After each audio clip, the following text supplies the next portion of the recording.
चिपक जाता कि पर खोट हो या दिला हीरा ने और सही आनंद रहता है खोट हो या दिला कैसे थे और सही आनंद रहता है काम कोई है हां हां हमारे का पर खोट हो खाली हमारे सही है गोहे का पर खोट हो जिला के लोहार सही है कि पर खोट हो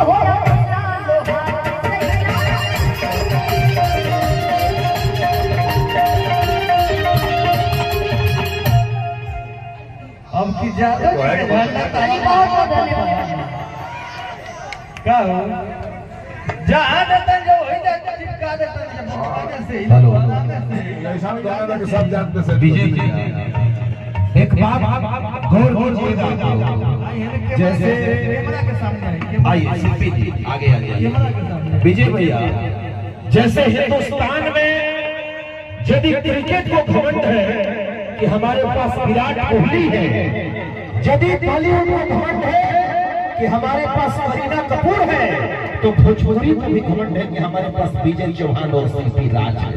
एक बार जोरदार ताली बजाकर स्वागत करें। यदि द्वापर में बेटी राधा रानी नहीं होती, नंद दुलारे माखन जोड़ को नचाता कौन, तब साधिका सुइया जैसी बेटी नहीं होती, तो पालने में ब्रह्मा विष्णु रुद्र को झुलाता कौन, और भोजपुरी की सरजमी पर भैया यदि शिल्पी राज नहीं होती, तो संगीत के मान को बढ़ाता कौन।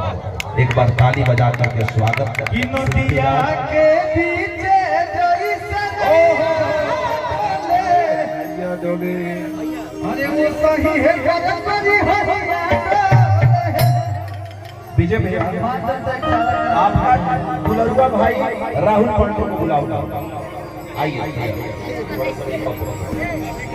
चलिए थोड़ा सा एक मिनट आप लोग एक कदम पहले